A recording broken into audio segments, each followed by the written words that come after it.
एक समय ऐसा आता है कि राजा के सिर के बाल गिरना शुरू हो जाते हैं।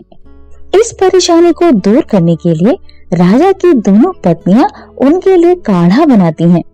इस काढ़े को पीने से बाल वापस आ जाएंगे, ऐसा कहकर दोनों पत्नियां राजा से काढ़ा पीने का आग्रह करती हैं।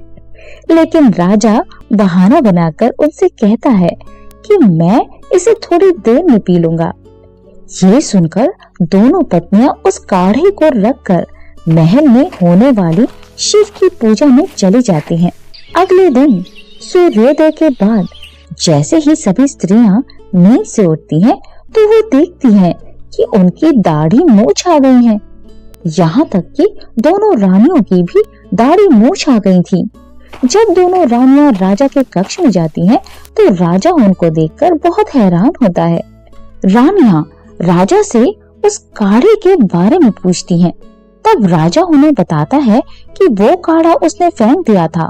तब रानियां समझ जाती हैं कि वो काढ़ा उनके प्रसाद पर गिर गया होगा। तभी जिन जिन स्त्रियों ने प्रसाद खाया है, उनकी मूछें और दाढ़ी आ गई हैं।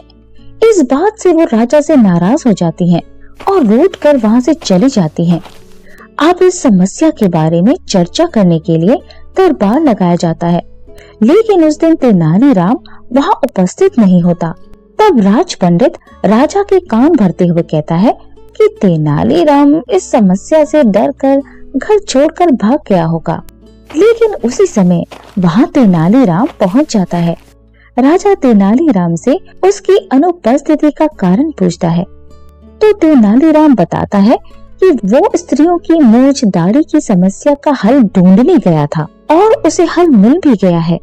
तब सभी स्त्रियों को महल में बुलाया जाता है और उनको एक मंत्र का जाप करने को कहा जाता है। इस मंत्र का जाप करने में कुछ शर्तें थी। पहली शर्त थी कि इस मंत्र का जाप सिर्फ घर में बैठकर ही करना है, और दूसरी शर्त थी कि इस मंत्र का जाप करने वाला घर का कोई भी कार्य नहीं करेगा, जैसे कि चूल्हा जलाना, खाना पकाना इत्यादि। सभी स्त्रियां मंत्र का जाप करती हैं। इन दिनों पुरुष ही खाना बनाते हैं और स्त्रियों को खिलाते हैं। 11 दिन बाद सब पहले जैसा हो जाता है।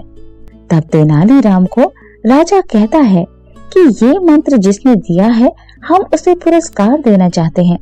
तो तेनालीराम कहता है कि ये तो शिव पूजा का ही मंत्र था, इससे दाढ़ी मूंछ नहीं जाती। ये सुनकर सब हैरान हो जाते हैं। तब तेनालीराम उनको समझाते हुए बोलता है कि उसे किसी हकीम से पता चला था कि इस काढ़े का असर सिर्फ 11 दिन तक रहता है। इसको हर रोज ग्रहण करने से तो बाल बने रहेंगे, नहीं तो 11 दिन बाद बाल चले जाएंगे।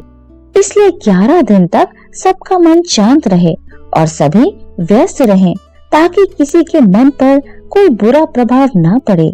इसलिए मैंने इस मंत्र का जाप करने को कहा था। और इन दिनों पुरुष काम करेंगे, ऐसा इसलिए कहा था ताकि सारी जिंदगी स्त्रियां ही घर की रसोई में काम करती हैं, कभी उनको भी आराम मिल सके। इसके साथ साथ इन दिनों पुरुषों ने भी खाना बनाना सीख लिया है।